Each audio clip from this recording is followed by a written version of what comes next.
Good morning third year. आज हम biological clocks के बारे में बात करेंगे। आप लोग सब थोड़ा सा अगर अपने आप को देखें तो आपको एक महसूस होगा कि हम जब हमारा लाइफ में एक रिदम होती है, मान लीजिए आपके पास घड़ी नहीं है, आपने अलार्म नहीं लगाया है, तभी भी या हमारे पेरेंट्स को देखें आप तो हम एक डेफिनेट टाइम पर उठ जाते हैं कभी भी जब हम सोते हैं। इसी तरह से अगर आप बर्ड्स को देखें, ज़्यादा कॉमन ये आपको नेचुरल ऑर्गेनिजम्स में मिलेगा। जैसे बर्ड्स हैं वो एक निश्चित टाइम पर उठती हैं, अपना लाइफ का वो पूरा करती हैं प्रॉपर उससे। तो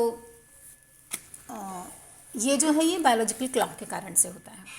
तो काफ़ी सारी एक्टिविटीज़ जो है रिदमिक होती हैं, इसलिए हम उसको बोलते हैं कि जैविक घड़ी एक होती है। तो एक डेफिनेट फ्रीक्वेंसी से होगा और डिफरेंट प्रोसेसेस को अगर आप देखोगे तो उसमें अलग अलग टाइम की फ्रीक्वेंसी हो सकती है। फॉर एग्जांपल कोई प्रोसेस है जो वो 24 घंटे में रिपीट होता है, कोई प्रोसेस एक हफ्ते में रिपीट हो सकता है, कुछ 15 दिन में रिपीट हो सकता है। तो उसको हम बोलते हैं आवर्तिता, मीन्स उसका पीरियोडिसिटी कितना है, इस तरह से। फॉर एग्ज़ाम्पल पहली बार जो देखा गया था वो फेजियोलस में देखा, प्लांट के अंदर। उन्होंने देखा कि दिन के समय पर जो पत्तियां होती हैं वो बिल्कुल चौड़ी फैली हुई होती हैं और बाद में रात में वो पत्तियां बिल्कुल लटक जाती हैं, वर्टिकल हो जाती हैं। ठीक है, तो इस तरह का जो मूवमेंट था प्लांट का फेजियोलस के अंदर, उसको उन्होंने नाम दिया निक्टिनास्टिक मूवमेंट, निशा कुंचनी। मतलब रात के समय पर वो कुंचित हो जाती हैं, लटक जाती हैं। ठीक है, तो this is an example of daily basis पर जो रिदमिक मूवमेंट होता है उसका ये एक उदाहरण है। ठीक है, सिमिलरली अगर आप पुष्पन देखेंगे, फ्लावरिंग देखेंगे प्लांट्स के अंदर, तो वो फ्लावरिंग भी है पीरियोडिकल होता है, ऐसा नहीं कि कभी भी फ्लावर बन जाएगा।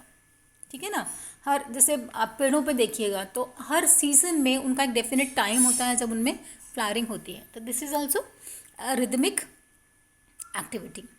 तो activity of plants which are affected by the environment and having a periodicity are called plant rhythms. ठीक है,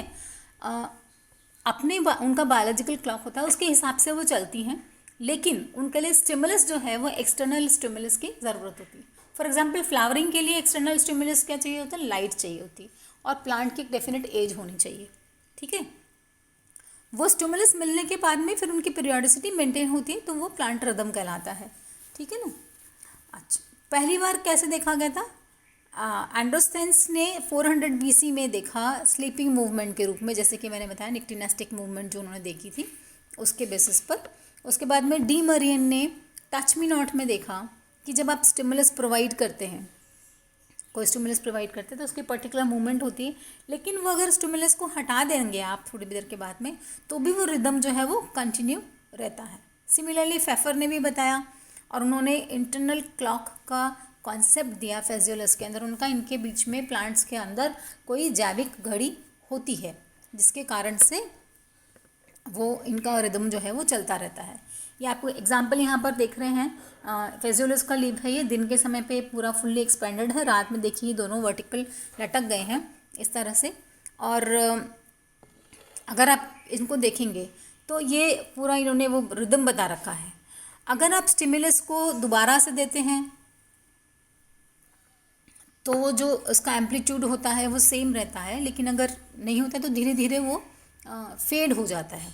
ठीक है, कुछ टाइम के बाद में। अब हम देखते हैं टाइप्स ऑफ रिदम कैसे होते हैं।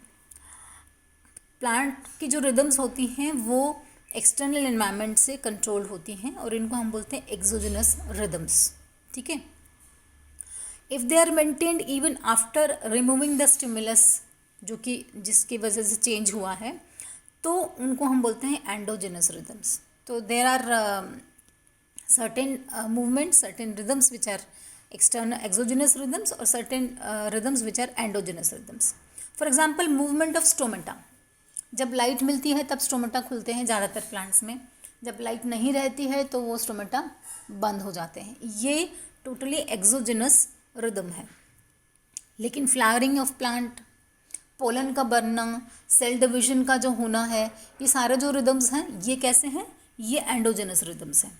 फॉर एग्जांपल अगर आप देखेंगे, जब हम माइटोसिस आपने फर्स्ट ईयर में किया होगा तो कई बार आपको जब आप स्लाइड बनाते हो तो आपको लगता है अरे इसमें तो सेल डिवीजन ही नहीं दिख रहा, इसमें तो सेल डिवीजन ही नहीं दिख रहा, ठीक है। तो इसमें क्या होता है, जनरली प्लांट्स के अंदर जो डिवीजन होता है रूट्स में, रूट टिप्स में या इवन शूट टिप के ऊपर भी, ये मॉर्निंग समय में होता है। अगर आप 8 या 9 बजे तक हम बर्ड को ले लें या उसको रूट को निकाल लें तो वहाँ पर आपको सेल डिवीजन मिलेगा। लेकिन अगर आप दोपहर में 11-12 बजे देखेंगे तो उस समय पर सेल डिवीजन नहीं होता है। तो सेल डिवीजन का एक रिदम है, every time division will be occurring in the morning time, ठीक है। तो ये एंडोजेनस रिदम है, ठीक है। बहुत सारे साइंटिस्ट ये मानते हैं कि भाई ये जो रिदम है वो उनमें प्लांट्स में कोई इंटरनल कहीं ना कहीं पर कोई घड़ी है।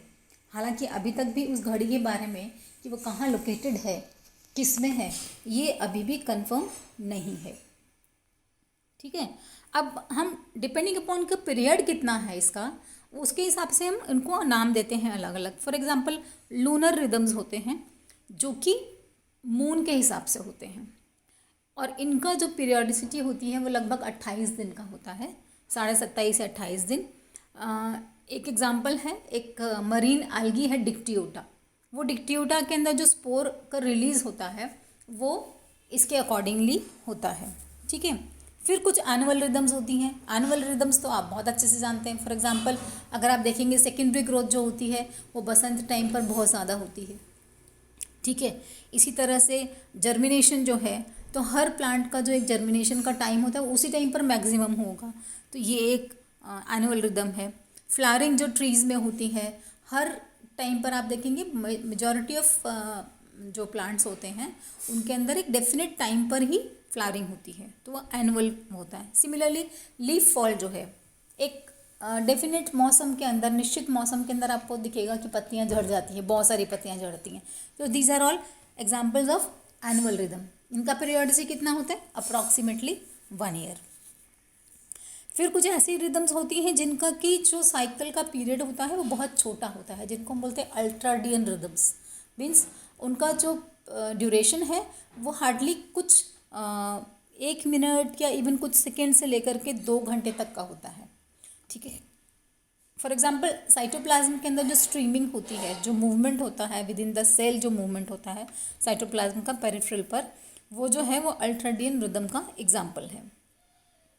देन टाइडल रिदम्स होती हैं, जो समुद्र में ज्वार भाटे आते हैं उसके अकॉर्डिंगली जिनका मूवमेंट होता है वो जो है that is called as tidal rhythm. Tidal rhythm में आपको जनरली फिशेस में बहुत ऐसा बिहेवियर देखने को मिलेगा। फॉर एग्जांपल उनका एग लेइंग जो होती है या कछुओं का जो एग लेइंग होता है वो शायद टाइड्स के हिसाब से होता है। बहुत ज़्यादा मुझे इसमें नहीं मालूम, आपको जोलॉजी के सर जो हैं वो ज़्यादा बता पाएंगे। और कुछ फिशेस का कुछ जो बिहेवियर होता है वो टाइड्स के हिसाब से होता है, ठीक है। इनका पीरियोडिसिटी जनरली 14 दिन का माना जाता है, अमावस्या और पूर्णिमा उस हिसाब से होता है, जैसे ज्वार भाटा होता है उसके हिसाब से।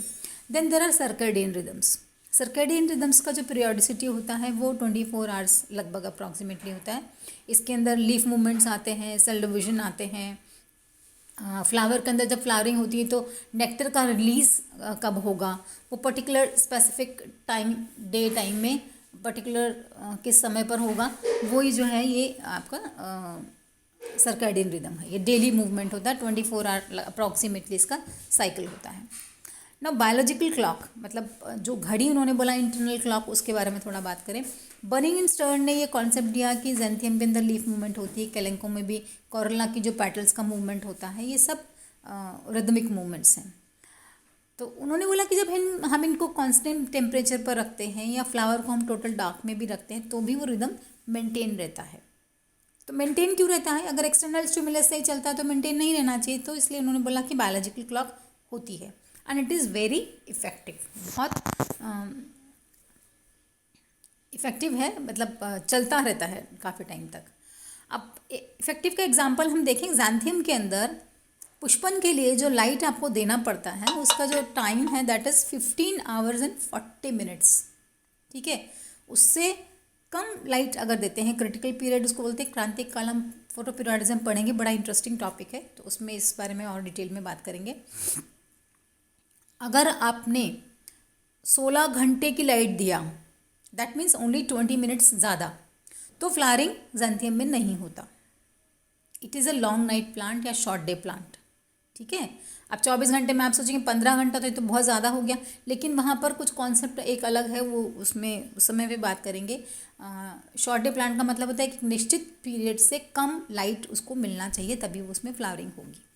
तो ये 20 मिनट भी इतने इंपॉर्टेंट हैं कि अगर 20 मिनट ज़्यादा हो गया तो भी फ्लावरिंग उसमें नहीं होगा।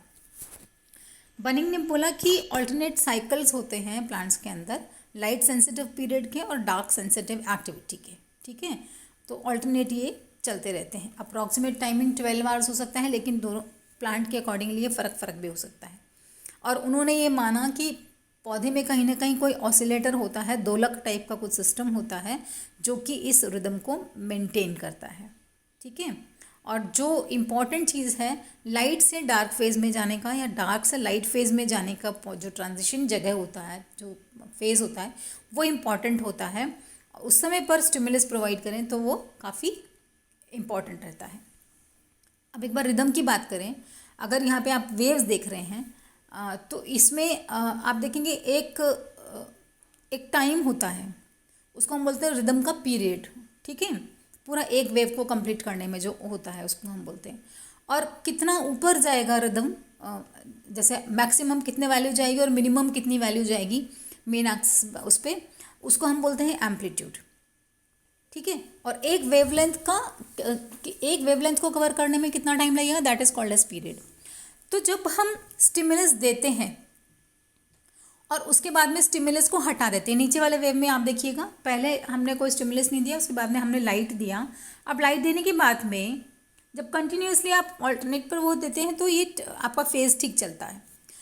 बाद में अगर आप देखेंगे कि जो पीरियड है, माना एक पूरा जो साइकिल है उसको कंप्लीट करने का टाइम तो उतना ही रहता है, लेकिन जो एम्पलीट्यूड है, जो उसका ऊपर नीचे मैक्सिमम कितना जाएगा और मिनिमम कितना जाएगा, वो धीरे धीरे धीरे धीरे फेड हो जाता है ना। अगर हम उस स्टेज पर कहीं पर जहाँ पे कि ट्रांजिशन फेज है वहाँ पर हम फिर से स्टिमुलस देते हैं तो वो वापस से नॉर्मल एम्पलीट्यूड पे आ जाता है। ये इंपॉर्टेंट चीज़ है इसमें। So total time for one complete cycle is called अवधि काल या पीरियड, ठीक है। हाउ मेनी साइकिल्स एक डेफिनेट पीरियड में करेंगे उसको हम बोलते हैं आवृत्ति या frequency. This I think you all know. Maximum और मिनिमम वैल्यूज़ जो है उसको हम आयाम बोलते हैं, जो एम्पलीट्यूड है। जब हम स्टिमुलस नहीं देते हैं, एक बार स्टिमुलस देने के बाद में आपने उसको कंटिन्यूस डार्क में रखा या कंटिन्यूस लाइट में रखा, ठीक है, तब एम्पलीट्यूड का वैल्यू कम हो जाता है।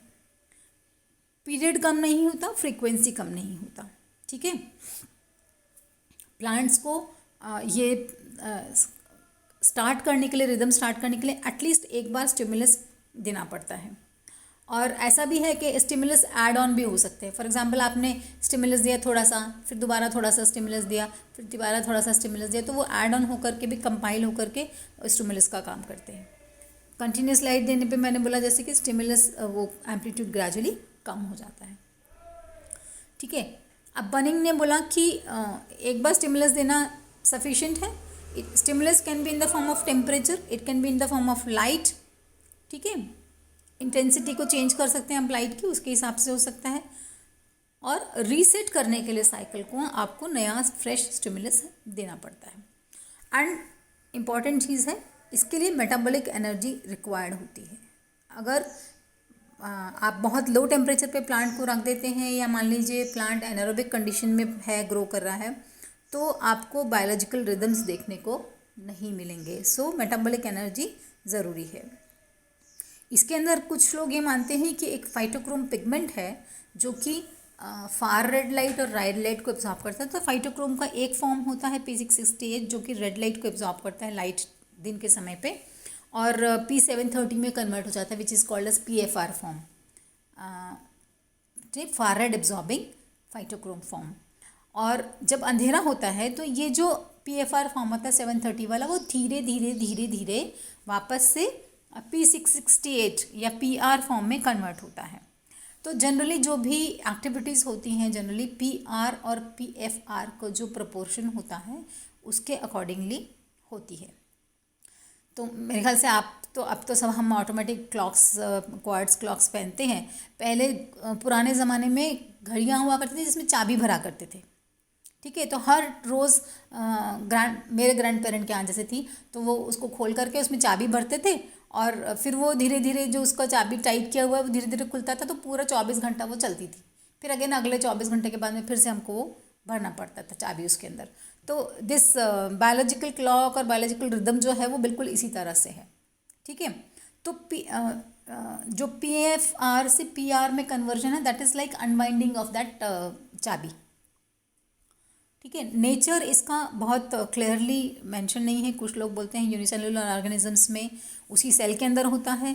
ब्रायोफिल्म में देखा गया कि करीब करीब हर सेल जो है उसका अपना एक क्लॉक है और वो अपने आप को मेंटेन करता है। और अगर हम वैसे हमारे सिस्टम में भी बात करें, हमारा हर सेल का अपना कॉन्शियसनेस होता है और वो जानते हैं कि हम उसको कैसे रेगुलेट करें सेल्स को। अगर हम बहुत ज़्यादा छेड़छाड़ नहीं करते तो हमारा सिस्टम बहुत अच्छे से चलता रहता है। एसिटेबुलेरिया एक एल्गी है जो कि यूनिसेलुलर एल्गी है, जिसमें कि न्यूक्लियस होता है स्टॉक के अंदर, ऊपर उसका फ्लावर टाइप का और स्ट्रक्चर रहता है। उसको जब उन्होंने स्टडी किया तो उन्होंने बोला कि जो भी बायोलॉजिकल क्लॉक का कंट्रोलिंग मैकेनिज्म है, जो बायोलॉजिकल क्लॉक का जो घड़ी मानते हैं, वो न्यूक्लियस में नहीं होता, but it is regulated by nucleus. So the clock का पोजिशन जो है that is not in the nucleus, ठीक है। अगर हम ये मानते हैं क्योंकि न्यूक्लियस सबको कंट्रोल करता है तो न्यूक्लियस में होना चाहिए, तो ऐसा नहीं है। फाइटोक्रोम को बायोलॉजिकल क्लॉक के लिए रिसेप्टर माना गया है, जो कि मोस्ट प्रोबेबली जो मेम्ब्रेन्स होते हैं उनके ऊपर लोकेटेड है। Still exact location of that biological clock या द सब्सटेंस जो कि इसको मेंटेन करता है, उसका अभी तक भी हमको पूरे अच्छे से मालूम नहीं है। Still research is going on कि एग्जैक्ट लोकेशन और इसका क्या है, ठीक है। So that's about biological clocks and biological rhythms.